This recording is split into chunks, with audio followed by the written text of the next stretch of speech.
यहाँ से अमेरिका जाना चाहें तो कौन मेरा वीज़ा बनाएगा, कौन मेरा सामान चढ़ाएगा, एरोप्लेन कहाँ से मिलेगा, टैक्सी कहाँ से मिलेगी, कितने स्टॉपेज में रुकना पड़ेगा, खाने में क्या खाएंगे, वहाँ जाके क्या करेंगे, so much of planning just going America. अजी अमेरिका छोड़ो, यहाँ से जाएंगे ताजमहल देखने के लिए आगरा, उसमें भी प्लानिंग। लेकिन हम कभी भी मर सकते हैं, कभी भी शरीर छूट सकता है, उसकी कोई प्लानिंग। युधिष्ठिर महाराज कहते हैं निधनम पश्यन अपि न पश्यति, दूसरों के निधन कार्यक्रमों में आकर हम शोक व्यक्त करते हैं और चले जाते हैं, सीखते कुछ भी नहीं कि कल हम भी मरेंगे, इस संसार को हमें छोड़ना पड़ेगा। तो यहां पर हम चर्चा करेंगे भगवान केशव ने गरुड़ को क्या ज्ञान प्रदान किया। वो कहते हैं कि जब शरीर रोगी अवस्था में हो जाता है, रोगी अवस्था में, अब इसमें यह नहीं कहा रोगी होगा तो 60 साल का होना चाहिए, रोगी 5 साल का भी हो सकता है, 15 साल का भी हो सकता है। छोटे छोटे बच्चों को कैंसर है, कार्डियक पेशेंट्स हैं, जाते हैं हम हॉस्पिटल्स में लेक्चर देने, एम्स में, वहाँ देखते हैं कार्डियक पेशेंट है, 3 महीने का बच्चा कार्डियक, दिल की उसको खराबी है, उसका हार्ट ट्रांसप्लांट हो रहा है। नियोनेटल कार्डियक पेशेंट, नियोनेटल बिल्कुल बच्चा। तो कभी भी रोग आपको पकड़ सकता है, जिस दिन रोग पकड़े समझो मृत्यु तैयार है। बुढ़ापा आए तो मृत्यु तैयार है ना।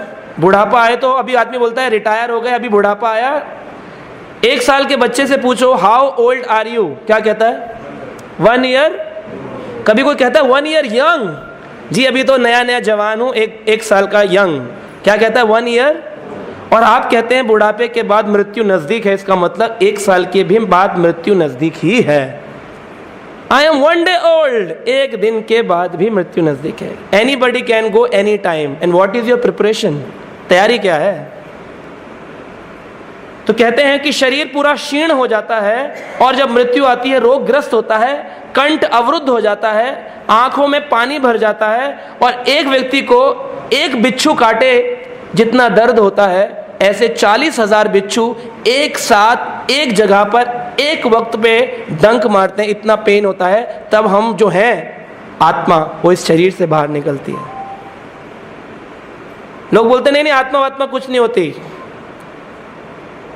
तो फिर हम ये क्यों बोलते हैं ये जो भाई साहब थे, ये जो बहन जी थी, ये जो माता जी थी, ये जो प्रभु जी थे, अब ये चले गए, वो तो सामने ही लेटे हैं ना, चला कौन गया। हाँ जी, बोलते हैं कि नहीं, वो चल बसे, यहां से चले और कहीं जाकर nobody is interested to know कहां बस गए जाकर के। ये बहुत ही गहनतम प्रश्न हम सबको पूछना चाहिए। If we are logically intelligent people we should ask what is our destination. Metro में कोई मिले और पूछे कहां जा रहे हैं, कह रहे पता नहीं, कहां उतरेंगे पता नहीं, कहां से बैठे थे पता नहीं, तो क्या कहेंगे उसको, बुद्धिमान। चाहे हम इंटेलिजेंट कितने भी हों, इंजीनियर हों, डॉक्टर हों, लॉयर हों, मैनेजर हों, अगर हमको अपने बारे में ज्ञान नहीं, क्योंकि ये शरीर यहीं छूट जाने वाला है जीनहीन होकर के, कोई आज तक लेकर नहीं गया, not even a single penny, तो क्या जाने वाला है हमारे साथ। हम ऐसे ही जाएंगे, खाली हाथ आए थे खाली हाथ जाए, फिर भी बटोरने में लगे, है ना। तो आप सोचिए कि वो कह रहे हैं कि भगवान कहते हैं कि पहले मैं उसे रोक देता हूँ, घुटनों का दर्द देता हूं, आंखों पे चश्मा देता हूं, सुनने की उसकी क्वालिटी छीन करता हूं, बहुत सारे नोटिस भेजता हूं फाइनल जजमेंट से पहले। जैसे कोर्ट के नोटिस आते हैं कि नहीं आए तो फिर हम भेजेंगे, नहीं आए तो हम भेजेंगे, मेरी शरण में नहीं आए तो हम भेजेंगे, बहुत नोटिस आते हैं। बाल सफेद हो गए तो डाई कर दिया, आंखें खराब हो गई तो चश्मा लगा लिया, कान में सुनने की प्रॉब्लम तो हियरिंग एड डाल दिया, घुटने में प्रॉब्लम हुई तो नी हिंज लगा दिया। लेकिन ये तो सुपरफिशियल सॉल्यूशन है, बाहरी आवरण। सच्चाई में ये है कि नोटिस आ रहा है कि आप जा रहे हैं, तरफ जा रहे हैं, डेस्टिनेशन आने वाला है फाइनल। आर यू रेडी, क्या आप तैयार हैं। पूरी जीवन निकल जाता है व्यक्ति का सिर्फ इस संसार में इकट्ठा करने में, और कहते हैं कि जब फाइनल डेस्टिनेशन आता है तो 2 यमदूत आते हैं और 2 यमदूत उस आत्मा को रिसीव करने के लिए, जैसे आप अगर नोटिस सुन के कोर्ट नहीं गए, अगर आप हमारा प्रवचन सुन के मंदिर नहीं आए, आप अपने रोगग्रस्त होकर के मंदिर नहीं गए, भगवान का नाम नहीं लिया, तो अंत काल में 2 लोग आते हैं, 2 इंस्पेक्टर भेजते हैं, 2 पुलिस वाले आएंगे घर पे नोटिस लेकर के, चलो तो उस आत्मा को शरीर से, हमको मतलब शरीर से निकालते हैं, शरीर यहीं छूट जाता है और हमको लेकर के चला जाता है। तो जब हमारा चलना प्रारंभ होता है तो कहते हैं हम निकलते कहाँ से हैं। जैसे कार में आप जा रहे हो तो कार के अंदर गेट होता है, कौन से गेट से उतरते हैं आप? कौन से गेट से उतरते हैं? कभी लेफ्ट साइड से, कभी राइट साइड से, कभी पीछे वाले से, कभी डिग्गी से निकलते। कई लोग डिग्गी से निकलते, वो बिल्कुल जिसे कहते हैं एकदम शैतान दिमाग व्यक्ति। ऐसे ही हमारे 7 गेट ऊपर है, 2 गेट नीचे हैं। कौन कौन से गेट हैं? 9 द्वारों का पिंजरा, रहता पंछी कौन? इसमें कौन पंछी रहता है? आत्मा। 9 द्वार हैं हमारे, 2 आंखें, 2 कान, 2 नथुने, 1 मुख और 2 जनेंद्रियां। यहाँ से निकलती आत्मा, या तो जब यहाँ से निकलती तो आंखें बाहर आ जाती हैं। कहते पिताजी की आंखें बाहर आ गई थी, मतलब इस गेट से पिताजी गाड़ी को छोड़ के उतर गए। ये गाड़ी है ना, बॉडी, यंत्र आरूढ़ी माया, इस यंत्र पे आरूढ़ होकर आत्मा घूम रही है। ब्रह्म्या सर्वभूतानि, सारी जगत में घूम रही है इस यंत्र पे आरूढ़ होकर। यहाँ से निकलेगी, या तो किसी का नाक से मल बाहर आ जाता है, म्यूकस बाहर आता है मरते वक्त, और यहाँ से बाहर, तो ये मतलब नाक से आत्मा निकल गई। कान से मैल आ जाता है तो कान से, मुख से निकलती है, जीभ बाहर आ जाती है, ऐसे हो जाता है तो मुख से निकल गई। और किसी ने इतना भयभीत हो जाता है यम के दूत को देख करके, वो शरीर छोड़ने से पहले आ जाते हैं, 2 दिन पहले, कह रहे चलिए रेडी, ये नोटिस है आपका। तो देखकर इतना हैरान होता है, इतने ऊंचे ऊंचे, इतने खतरनाक व्यक्ति, लोगों को लगता है इम्पॉसिबल, इम्पॉसिबल। ऐसा थोड़ी होता है, क्योंकि हम बहुत हॉलीवुड बॉलीवुड पिक्चर देखते हैं ना, इसलिए हमको अब भगवान पे, शास्त्रों पे भरोसा होना बंद हो गया है। पर गरुड़ पुराण स्वयं भगवान के अवतार वेद व्यास द्वारा रचित वर्णन करता है, यम के 2 दूत आते हैं और उसको रस्सी से खींचते हैं, चलिए आपकी यात्रा प्रारंभ। यात्रा भी कोई छोटी मोटी नहीं होती है, बहुत बड़ी यात्रा है। तो कई लोग पूछते हैं कितने दिन तक आत्मा उसी स्थान पर रहती है। तो मैंने विस्तृत जानकारी इसमें उपलब्ध करी आप लोगों को सुनाने के लिए। सभी लोग प्रश्न पूछते, कुछ लोग हमारे सेमिनार चल रहा है वहाँ से यहाँ आ गए, क्यों आए? बोले हम इसके बारे में जानना जाते हैं, मृत्यु पर्यंत के ज्ञान के बारे में हम अज्ञानी हैं।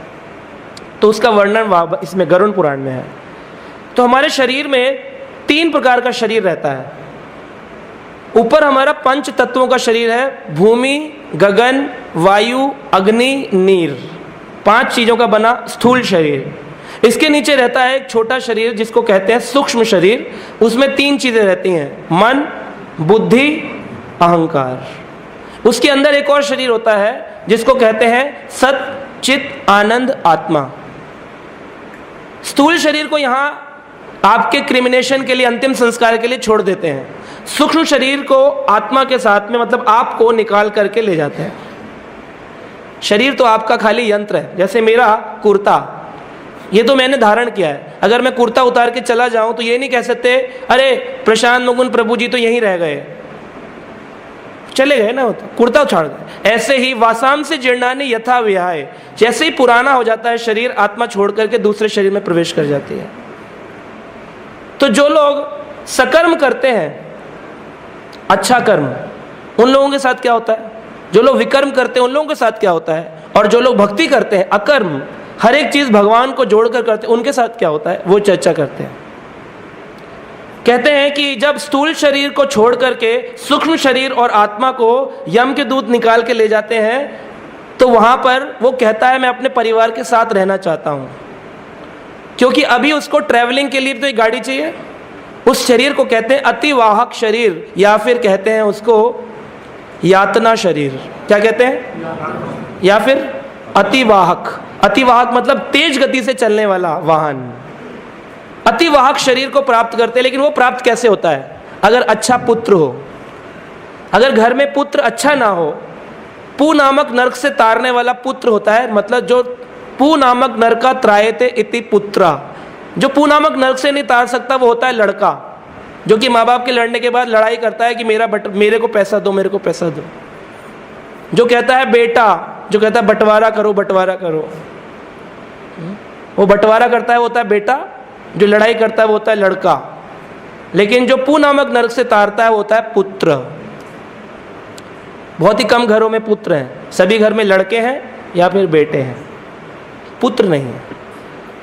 10 दिन तक आत्मा वहीं रहती है, 10 days लोगों को लगता है चौथे में उठाला करके अपने अपने काम पे चले गए, बाबूजी घर में बैठे हुए, कह रहे अरे कोई खाना ही नहीं दे रहा, सब अपने अपने ऑफिस में बिजी हो गए। 10 दिन तक आत्मा उसी स्थान पर रहती है कि मुझे भोजन दो। हर रोज एक एक पिंड दान दिया जाता है। पहले दिन के पिंड से उसको यातना शरीर का सिर प्राप्त होता है, सिर। दूसरे दिन के पिंड से उसको गर्दन और कंधे प्राप्त होते हैं। तीसरे दिन के पिंड से उसको हृदय प्राप्त होता है। 14 दिन के पिंड से पीठ प्राप्त होती है। 5वें दिन के पिंड दान से उसको धुनी प्राप्त होती है, नीचे का हिस्सा। और 6ठे दिन के पिंड से उसको जो है नीचे का कूला प्राप्त होता है, पेल्विक ग्रिडल। 7वें दिन से जांघ प्राप्त होती है, थाइज। 8वें दिन में घुटने, 9वें दिन में पूरा टांग। तो 9 दिन में जब पूरा शरीर बना तब 10वें दिन में यात्रा प्रारंभ होती है। लेकिन 10वें दिन वो जाती नहीं है, 10वें दिन होती है शुद्धि, इसलिए 10 दिन तक दिया जलता है और शुद्धि होती है। 10वें दिन के बाद 11वें दिन उनके घर में 11वां या फिर 13वां बनाया जाता है, जिस दिन प्रीति भोज होता है, सभी ब्राह्मण भोज होता है, ब्राह्मण को खिलाते हैं, लोगों को इन्फॉर्म करते हैं। उस दिन उसकी यात्रा प्रारंभ होती है 13वां दिन से, वरना 13 दिन तक आत्मा उसी स्थान पे, 13 डेज। जिसने चौथा किया उसके पिताजी घर में ही और वो अपने ऑफिस में। उसने लगा शरीर जला दिया, अपने शरीर तो जलाया ना, अंतिम संस्कार किया, परंतु पिताजी का क्या, जो एक शाश्वत आत्मा थे, तो आत्मा कभी नहीं मरती है। नैनम चंदंती शस्त्राणी नैनम दहति पावका न चैनम कलोदंती अपे नैनम शोषति मारुतः। न जला सकते हो, न काट सकते हो, न भिगो सकते हो, न सुखा सकते हो। वो शाश्वत आत्मा वहीं विराजमान है उसी घर में।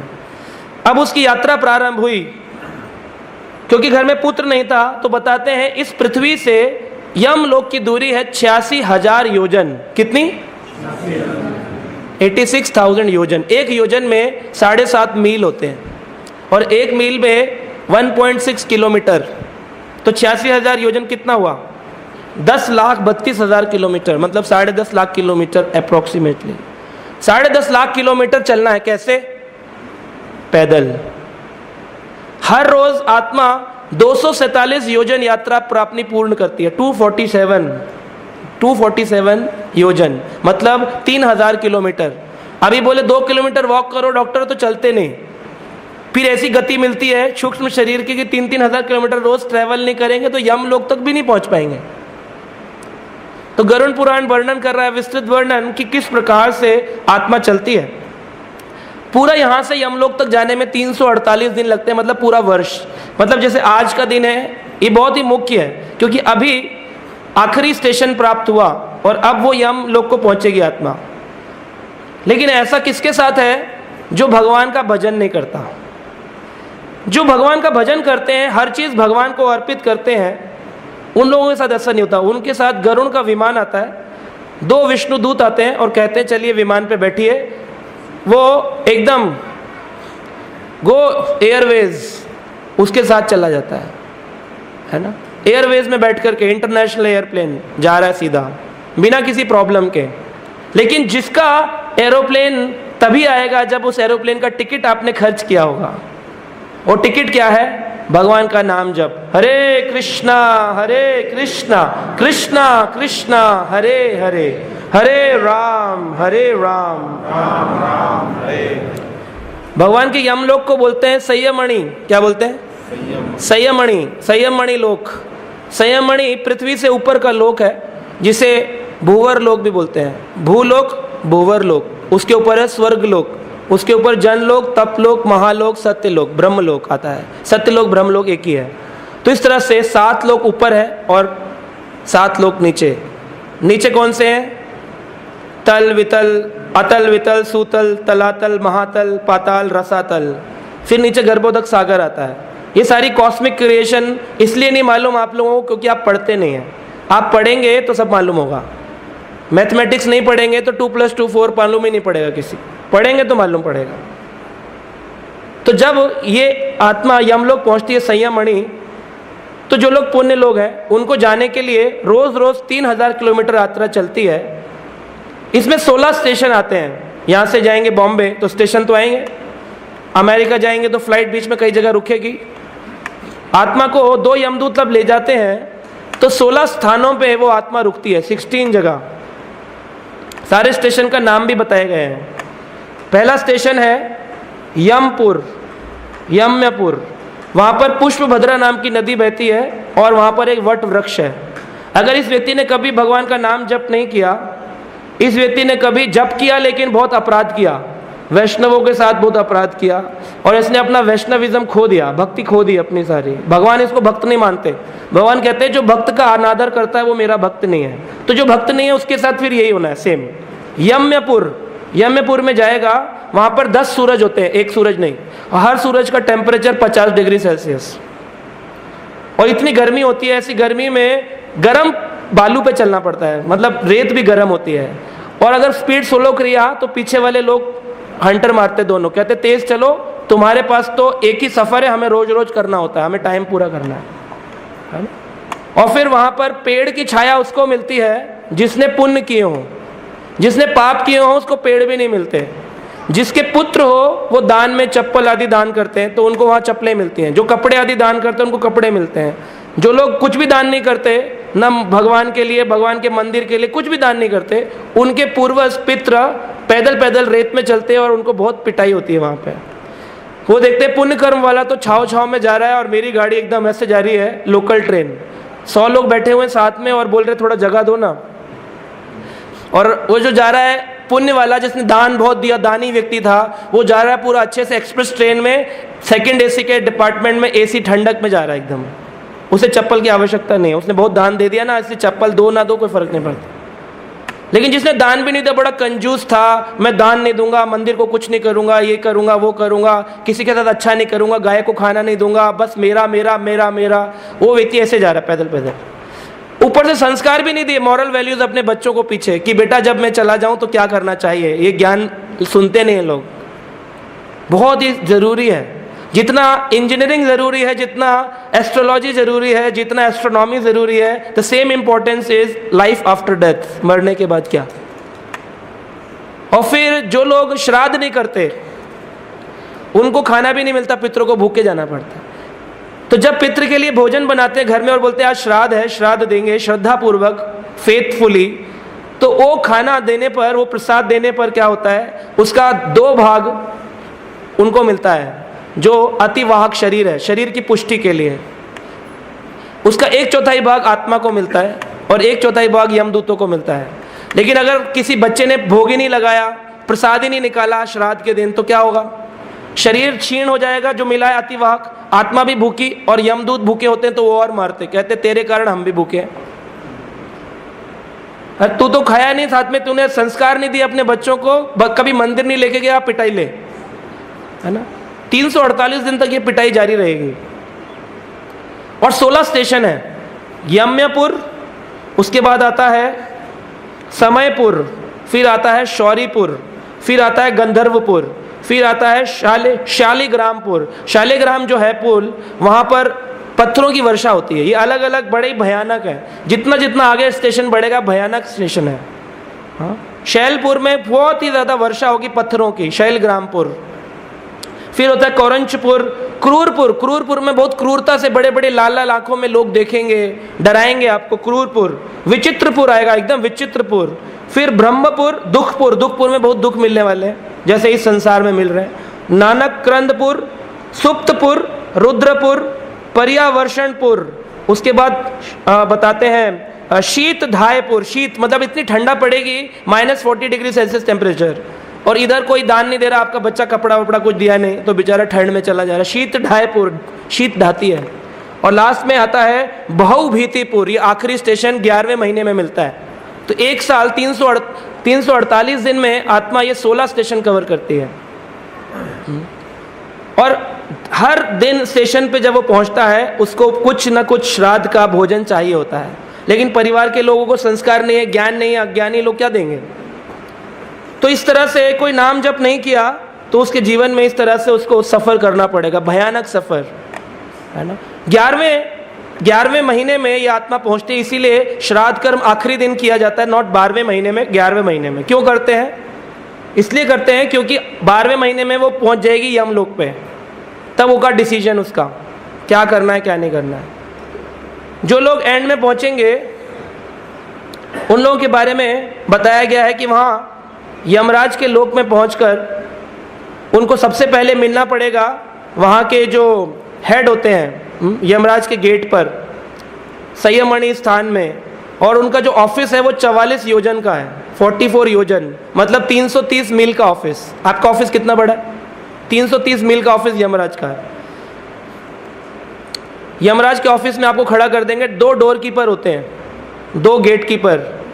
वो कहेंगे जब लेक्चर चल रहा था तुम सो रहे थे या लेक्चर चल रहा था तुम श्रवण कर रहे थे? जो सो रहे थे उन लोगों को बोलेंगे, उनका नाम है श्रवण और श्रवणी। यमराज के जो गेट कीपर उनका नाम है क्या? श्रवण और श्रवणी। माताओं को श्रवणी चेक करती है, जैसे होता है ना जब जाएं आप टी टी टी, तो माताओं को एयरपोर्ट पे माता चेक करेंगी, प्रभु को प्रभु चेक करेंगे। श्रवण को, पुरुष को श्रवण, स्त्री को श्रवणी। श्रवणी लोग कहेंगे आओ इधर चेक कराओ। श्रवण जो है बहुत पावरफुल है, कोई छोटा मोटा नहीं, यमराज का वैष्णव है, बहुत महान यमराज, उनका एक गेट कीपर है। जैसे जय विजय भगवान विष्णु के द्वारपाल है, पुण्यशील और सुशील भगवान के द्वारपाल है, सिमिलरली यमराज के द्वारपाल हैं श्रवण और श्रवणी। श्रवण कहता है कि मैं जानता हूँ तुमने क्या क्या सुना और क्या क्या किया, क्योंकि उसकी सुनने की शक्ति बहुत है। जैसे अभी यहाँ जितने लोग बैठे हैं उधर डिटेल जा रही है पूरी पूरी कि सारे लोग इस समय कथा श्रवण कर रहे हैं, तो आपका खाता जितना नेगेटिव है वो पॉजिटिव में ट्रांसफर हो रहा है। जैसे बैटरी चार्ज होती है तो एकदम से वो भरने लगता है, सेम अभी भर रहा है आपका। और जो लोग सो जाएंगे बीच में तो श्रवण को मालूम पड़ेगा किसने श्रवण नहीं किया, तो वो उधर नेगेटिव कर देगा खाता। तो जिसको नींद आ रही है वो खड़ा हो जाए और पीछे जाकर सुन ले, लेकिन सुने जरूर। श्रवण और श्रवणी 2। श्रवणी और भी एक्सपर्ट है, वो जानती है आपके मन में क्या चल रहा है। कोई सोच रहा होगा क्या फालतू बोल रहे हैं, इतना बोल रहे हैं, हमें बुला लिया, हम तो प्रसाद के लिए आए थे, शोक व्यक्त करने आए थे। इसका किसी के मन में ऐसा चलेगा तो क्या होगा? क्या होगा? श्रवणी को मालूम पड़ जाता है सारा कुछ। श्रवणी जानती है इनके मन में क्या है, और फिर उसका नेगेटिव बैलेंस चालू हो जाता है। तो श्रवण और श्रवणी ये दोनों जाकर के 330 मील के जो बड़ा ऑफिस है उसमें बहुत सारी हार्ड डिस्क है, आपके जीवन पर्यंत पिछली बार आत्मा ने क्या क्या किया और आगे क्या क्या मिलने वाला है वो सारा बही खाता बहुत सारी हार्ड डिस्क में या सॉफ्टवेयर्स में रखा हुआ है। वो सीधा जाकर चिप लगाते हैं। कौन से chip? Bio chip. Garuda Purana में अभी एक लेटेस्ट गरुड़ पुराण आया है, उसमें लिखा है बायो चिप। लेकिन बायो चिप बोला तो बायोलॉजिकल चिप, मतलब हमारे आत्मा में ये परमात्मा साथ में है। सीसीटीवी कहते हैं ऊपर वाला सब देख रहा है। सीसीटीवी ने अभी ऐड उठाया है, ऊपर वाला सब देख रहा है। एक्चुअली वो इधर बैठ के देख रहा है, अंदर बैठ के। आपके मन में क्या चल रहा है वो भी सारा श्रवणी को मालूम है, और आप क्या सोच रहे हैं, क्या कर रहे हैं, क्या सुन रहे हैं वो श्रवण को मालूम है। दोनों ले जाते हैं, लेकिन अभी वो यमराज के पास डायरेक्ट नहीं ले जाएंगे। यमराज तक जाने के लिए बीच में एक पर्सनल असिस्टेंट है यमराज का, उसका नाम क्या है? हाँ, चित्रगुप्त। चंद्रगुप्त नहीं, चंद्रगुप्त तो मौर्य थे, चित्रगुप्त। तो चित्रगुप्त ने भी अपना एक सेक्रेटरी रखा हुआ है, क्योंकि इतना काम है ना। लोग बोलते हैं प्रशांत मुकुंद प्रभु आप तो इतनी सेवा ले रहे हो, आप एक सेक्रेटरी रख लो, ऐसे बोलते हैं लोग, है ना। वो सेवा सेक्रेटरी कौन रखता है? जिसका बहुत सेवा हो, बहुत सारा काम। यमराज के पास बहुत काम है, उन्होंने बहुत सारे रखे हैं। चित्रगुप्त कई सारे, लेकिन चित्रगुप्त के पास भी बहुत काम, तो उसने एक सेक्रेटरी रखा है, उसका नाम जो है बताया कस्त्या। हाँ, वो उनका नाम है।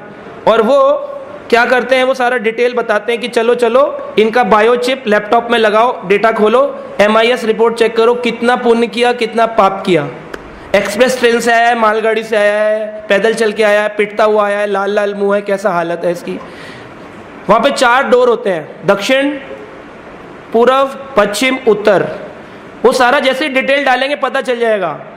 भगवान का नाम होता तो नींद आती थी, पार्टी होती थी तो खुल जाती थी, खाने में भोग आता था तो नहीं खाते थे, नॉनवेज आता था तो कूद कूद के खाते थे, सारा डिटेल आता उसमें।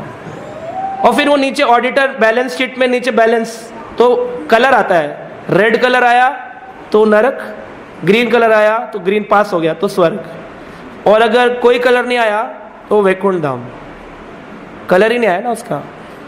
लेकिन जो वैकुंठ धाम जाता है उसको 1 वर्ष भी नहीं लगता, वो तो तुरंत पहुंचता है ना। एरोप्लेन से जा रहा है ना, ये तो पैदल पैदल जा रहा है, वो एरोप्लेन से पहले ही पहुंच जाता है तुरंत।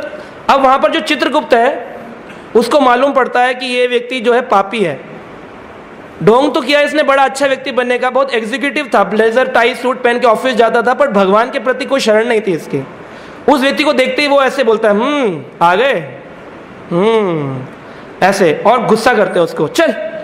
और जो पुण्य आत्मा होता है जिसने भगवान को नहीं भजन किया लेकिन दान दिया, थोड़ा थोड़ा अच्छा काम किया, किसी के साथ बुरा नहीं किया, ऐसे आदमी को कहते हैं नमस्कार, बैठिए।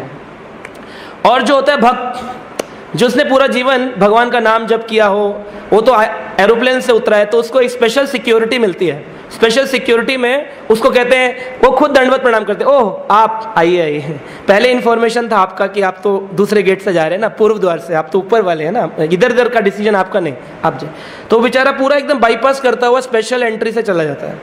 लेकिन जो भगवान का नाम जप नहीं करता, या जप करते वक्त सो जाता है, या फिर भक्ति करते में अपराध करता है, वैष्णव अपराध, वो सब का डिसीजन अभी चालू है। वो डिसीजन कैसे देंगे कि उनका बायोचिप लगा करके यमराज के सामने ले जाएंगे। और यमराज जो है वो छोटे मोटे व्यक्ति नहीं है। यमराज की हाइट बताइए 3 योजन, मतलब 24 मील की लंबाई है उनकी।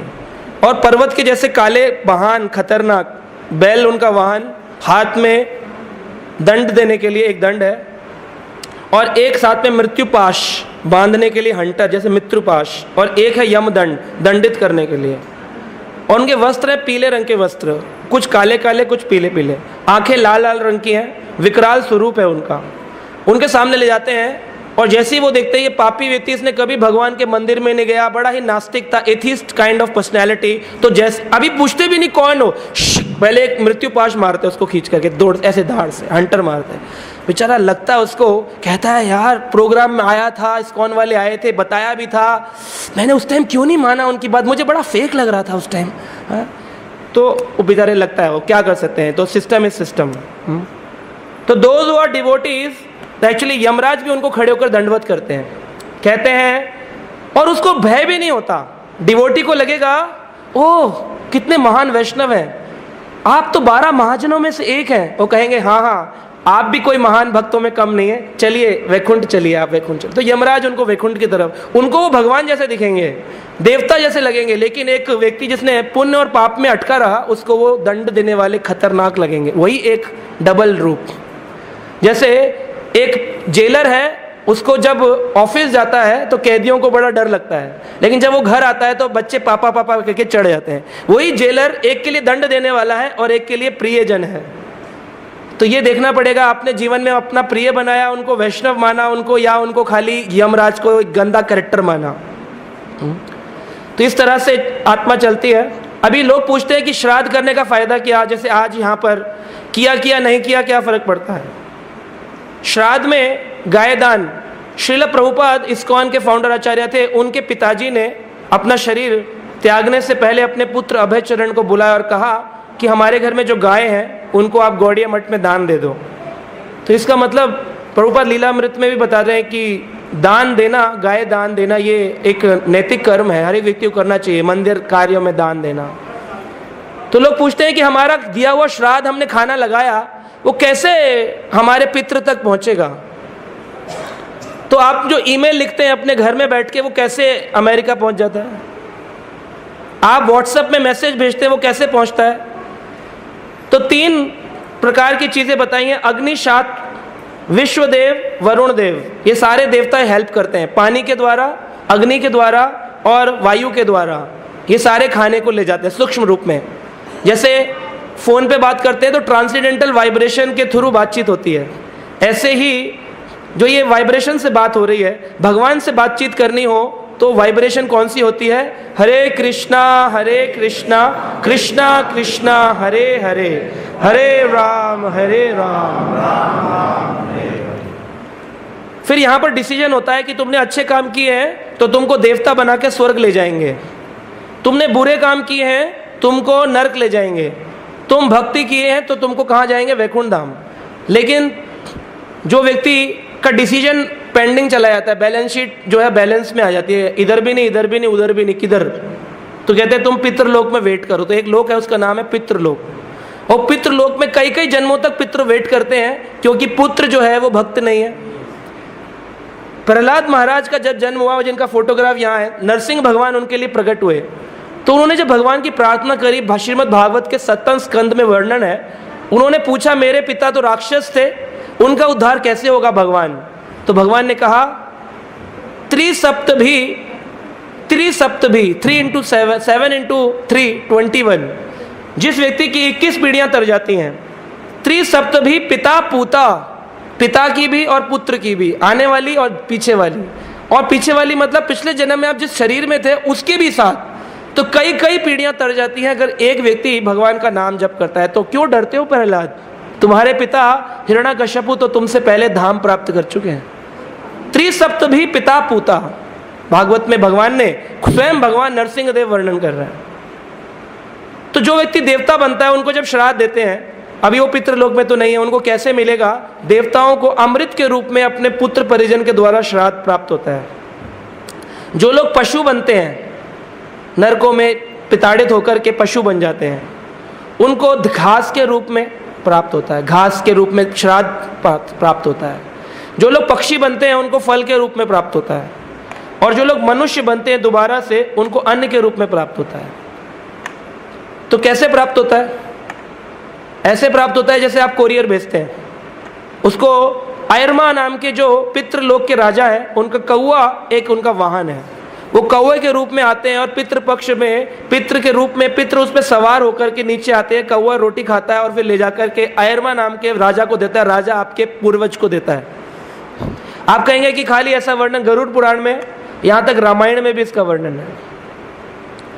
जब सीता राम दोनों के दोनों वन में वनवास कर रहे थे, उनको पता चला हमारे पिता दशरथ महाराज ने शरीर त्याग दिया है, तो सीता जी और रामचंद्र जी ने कहा पुष्कर तीर्थ में जाके अपने पूर्वज का क्या करना चाहिए? श्राद्ध तर्पण आदि जल अर्पण करना चाहिए। वो वहाँ पहुँचे तो ऋषि मुनियों को उन्होंने स्वागत किया और कहा आप हमारे घर भोजन पे आइएगा, हम श्राद्ध करना चाहते हैं। तो भक्त के रूप में, ब्राह्मण के रूप में, वैष्णव के रूप में जो इनवाइट किए जाते हैं, उनके शरीर पर आरूढ़ होकर पूर्वज आते हैं। तो सीता जी और रामचंद्र जी वनवास में वनवासी वेश में थे, और तभी वहाँ पर 7 मुनि आए, और 7 मुनि को भोजन देते वक्त क्या किया गया? फल, कंद, मूल, ये चीज़ें चढ़ाई गई। वो खा रहे थे, सीता जी एकदम से डर के पीछे भाग गई। रामचंद्र जी ने भोजन किया, भोजन करवाया, श्राद्ध में हाथ धुलवाए और फिर दूध पिलाया, और फिर जब वापस आ रहे थे तो आते वक्त उन्होंने पूछा सीता मैया से, अरे आप क्यों भाग आई? भारे आपको रहना चाहिए था साथ में। सीता जी बोली, देखिए मैं इसलिए चली आई क्योंकि आपने ध्यान से शायद देखा नहीं, वो जो ऋषि बैठे थे ना, उनके शरीर में मुझे दशरथ जी के दर्शन हुए, मतलब हमारे पूर्वज उनके शरीर पर आरूढ़ होकर आए।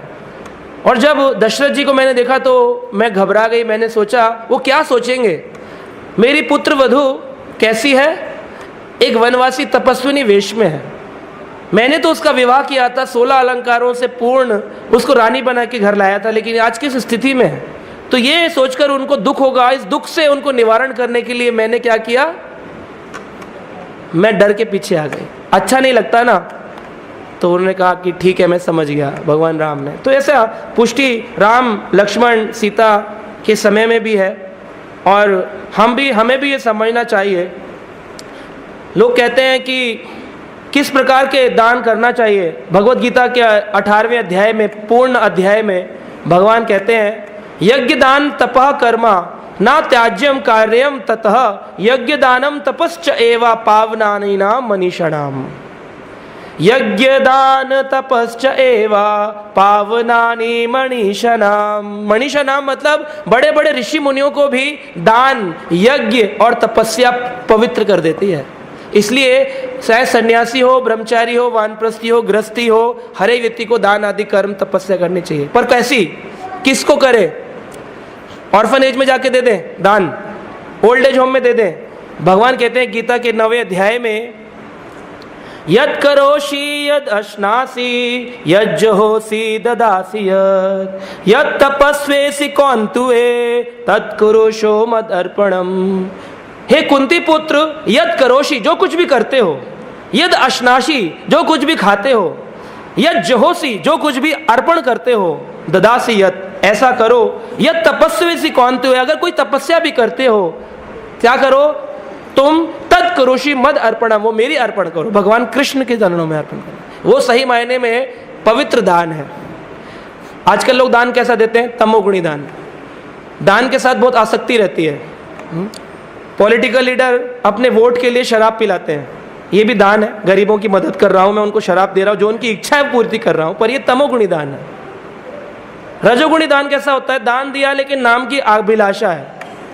पंखे पे नाम लिखो, सीढ़ी पे नाम लिखो, जमीन पे नाम लिखो, मंदिर में हर जगह नाम ही नाम लिखो। बोले भगवान का नाम, बोले भगवान की क्या जरूरत है, हम तो दान दिए, हम मंदिर बनवा रहे। तो एक बार एक व्यक्ति मंदिर बनवाए, ऐसा पंखे पे अपनी दादी और माँ का नाम लिखवाए, पंखा दान दे दिए मंदिर में। तो प्रवचन दे रहे थे जैसे ये, और ऐसे हॉल में बैठे थे हम, और वहाँ पर तुरंत ही पिता पुत्र बच्ची सभी आ गए, और आकर के गर्मी के समय जून में लेक्चर चल रहा था, पंखा बंद कर दिए। एसी तो था नहीं, पंखा था वो भी बंद कर। और मैंने कहा अरे सब भक्त परेशान हो रहे, इतनी गर्मी है। कहा माफ करिएगा प्रभु जी, ऊपर दादी का नाम बच्चे बोल रहे थे, कहाँ लिखा है कहाँ लिखा है, वो दिखाना था। तो ये ऐसा दान रजोगुणी दान। जो दान भगवान की प्रसन्नता के लिए किया जाए, भगवान के प्रचार आदि कार्य के लिए किया जाए, उसे कहते हैं सतोगुणी दान।